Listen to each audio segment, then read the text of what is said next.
Olá a todos! Como foram de Páscoa? Espero que tenham se divertido muito. Hoje nós vamos dar continuidade a essa diversão em mais uma videoaula. Vamos nessa? Estamos de volta aqui em mais uma videoaula para retomarmos os nossos estudos de geografia.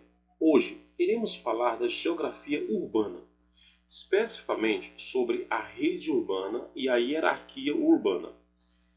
E a gente começa com uma simples pergunta: qual é o propósito de se estudar esse tema? Por que isso é importante? Bom, sexto ano, hoje a população do Brasil, em sua maior parte, vive nas cidades, ou seja, nós moramos em um país urbano. E por isso nós iremos começar os nossos estudos debatendo esse assunto tão importante, compreendendo um pouco melhor sobre esses conceitos. Por que eles são tão diferentes, mas estão muito interligados? E hoje a gente vai começar a entender como. Vamos lá? Olhem só, rede urbana e hierarquia urbana.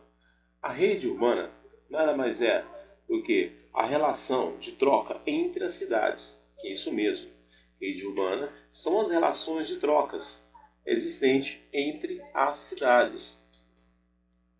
Observe só, uma cidade X produz soja, uma cidade Y produz milho.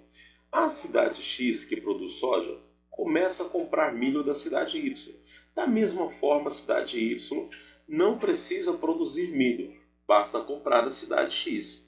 Ou seja, vai começando a existir entre elas uma relação muito simples de troca. E com o passar dos anos, vai se aumentando. E aí percebemos que há uma relação bem simples de se compreender. Essa relação é a relação comercial, que começa a aumentar com a introdução de novos produtos, criando uma rede de trocas entre as cidades.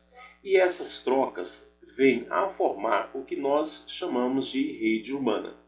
Então, muito simples de compreender.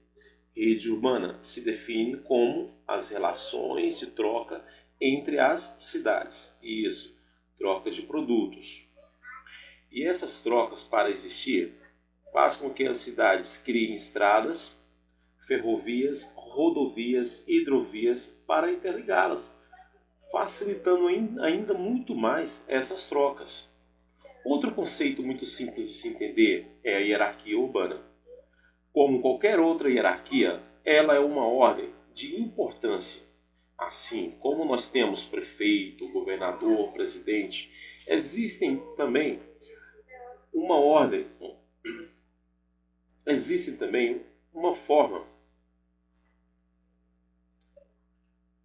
Existem ordem bem estabelecida entre as cidades, de acordo com o grau de influência, como o grau de importância que ela passa a exercer. Esses são os dois conceitos. Uma apresenta uma relação de troca e a outra apresenta um grau de importância. Então, a hierarquia urbana nós iremos definir como sendo uma ordem de importância entre as cidades. Mas qual é a relação existente entre essa ordem de importância? Observem bem, em uma rede urbana, quanto maior o grau de troca que uma cidade desenvolve, maior é o grau de importância que ela adquire. Por exemplo, temos uma cidade A e uma cidade B. A cidade A, ela produz alta tecnologia, muito caro. Então vai ter uma rentabilidade muito maior, muito grande. A cidade B produz mandioca, um produto que não é tão caro assim no mercado. Então o ganho dessa cidade será menor. Quem lucra mais? Lógico, a cidade A.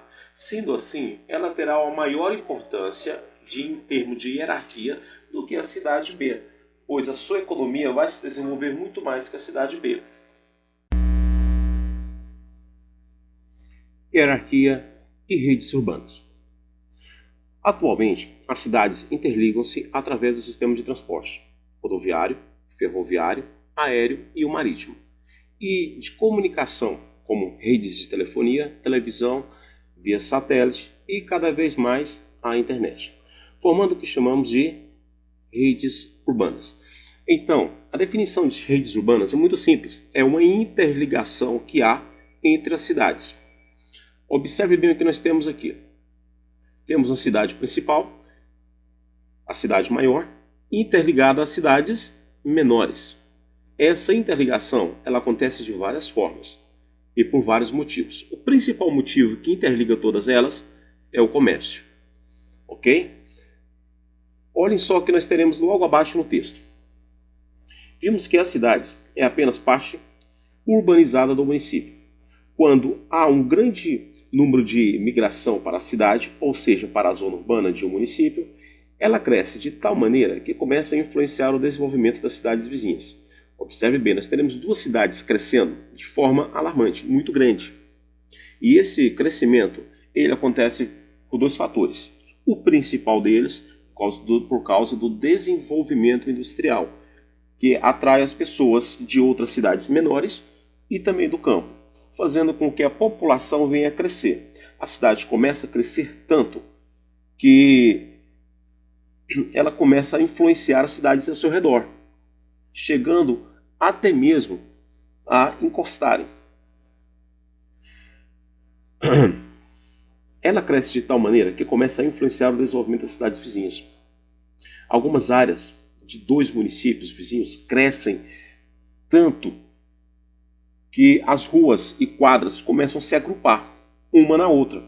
Ou seja, o limite ele passa a ficar despercebido.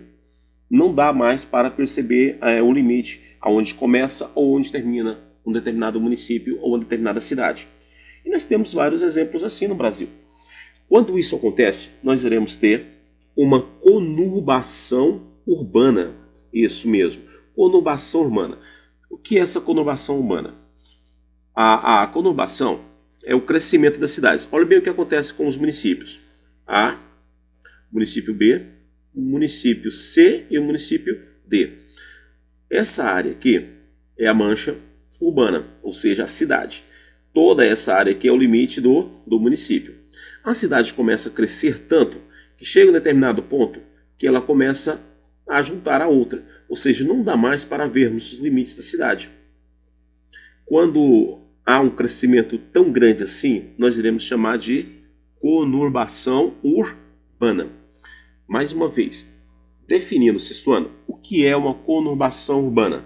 É o crescimento de uma ou mais cidades que se juntam. Ok? Vamos às regiões metropolitanas e a megacidade. Olhem bem, o que é uma região metropolitana? Nós teremos uma região metropolitana quando uma cidade ela começa a crescer e a desenvolver de tal forma que ela vai influenciar as cidades vizinhas ao seu redor. Por exemplo, é o que nós temos em Brasília. Isso, no Distrito Federal, sim. A Grande Brasília, ela começa a influenciar todas as cidades satélites ao seu redor. Ou seja, nós teremos aqui uma metrópole. Ok? Agora, quando essa metrópole ela começa a crescer muito, mas ela cresce tanto, atrai tantas pessoas, que a população chega a ultrapassar, olhem só, 10 milhões de habitantes, nós iremos passar a chamar essa metrópole de megacidade.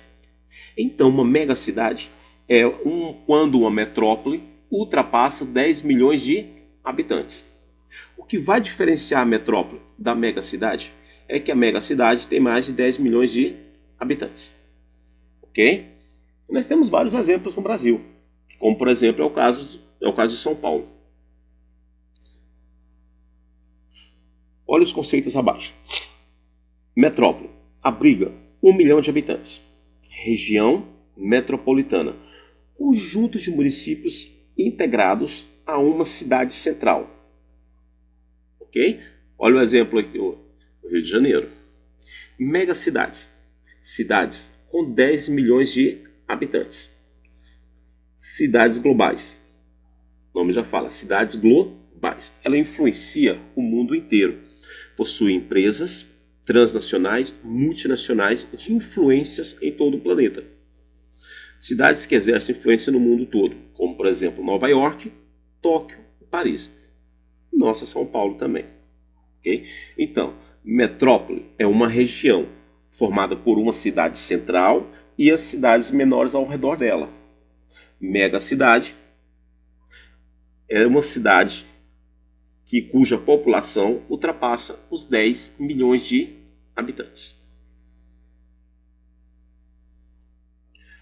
A megalópole. Olhem bem a diferença agora. O nome já fala, né? Megalópole. Será uma mega metrópole. Olhem o texto acima. Em contrapartida, algumas das maiores metrópoles dos países desenvolvidos já revelam lenta diminuição do crescimento da população, como Nova York, nos Estados Unidos, Tóquio, capital japonesa, que é atualmente a maior e mais populosa aglomeração urbana do mundo. Há uma tendência em que Tóquio seja superada por Delhi, na Índia, em 2028, tornando-se esta, a partir de então, a maior megacidade do globo, do planeta. Okay? A expansão da metrópole relativa próximas pode fazer com que as manchas urbanas se unem. Lembra o que nós vimos lá atrás sobre a conurbação? Sim, a megalópole funciona da seguinte maneira, é como se fosse uma conurbação, só que agora a conurbação de metrópoles. As metrópoles começam a crescer tanto que elas se juntam, uma metrópole se junta à outra. Isso mesmo, a área industrial de uma metrópole se junta à área industrial da outra metrópole, e nós teremos aí uma megalópole. Okay? Olha o exemplo que o texto nos traz de forma bem simples e clara. Lá nos Estados Unidos, entendeu? Lá, desde Boston até Washington, nós teremos o quê? Uma megalópole. Nós também temos na ilha de Honshu, no Japão, entre Tóquio e Osaka. As duas cidades cresceram tanto, são duas, na verdade, duas regiões metropolitanas enormes, que começaram a crescer tanto que chegaram a se juntar, como uma conurbação. No Brasil, nós temos um exemplo desse também. É o caso de São Paulo, Rio de Janeiro e a Baixada Santista, que começou a crescer tanto que acabaram se juntando. A imagem tratada aqui, dá para percebermos o tamanho, o quanto fica grande essa megalópole. Aqui não é apenas uma cidade, não é apenas uma metrópole. Nós temos aqui a junção de duas metrópoles, que se formam uma megalópole. No caso que é conhecida como Boswash, ou seja, a junção de Boston e Washington, na costa leste dos Estados Unidos. Megalópole, então, é um termo elaborado para designar uma região ou área superurbanizada, uma articulação entre metrópoles, regiões metropolitanas e pequenas cidades no centro delas, concentrando boa parte da população e dos serviços de um país.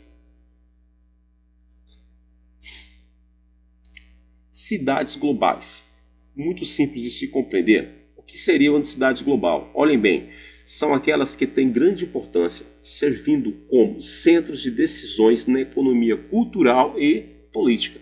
São aquelas cidades que influenciam todo o restante do planeta, principalmente com suas grandes multinacionais. É um exemplo que nós temos como Paris, como Washington, como Tóquio, como a nossa São Paulo. Então, uma cidade, ela passa a ser uma cidade global quando ela influencia grande parte do planeta. Principalmente, lembrem-se bem, cidades globais possuem uma grande concentração de multinacionais. Normalmente, uma cidade onde não há o predomínio apenas de uma língua, onde se é natural se falar, entendeu?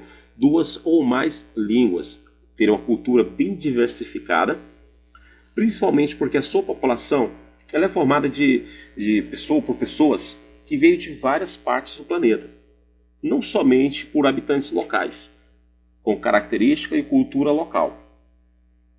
Entenderam? Agora, vamos praticar. Dando continuidade ao nosso capítulo, finalizando ele, nós iremos fazer os exercícios do nosso livro, da página 68 a 79. A correção nós iremos fazer na próxima aula. E dúvidas, qualquer dúvida que ficar, anotem abaixo aí que eu irei responder vocês. Então aproveitem bem e estudem. Estudem bastante. Ok? Sexto ano, até a próxima aula. Espero logo estar com vocês.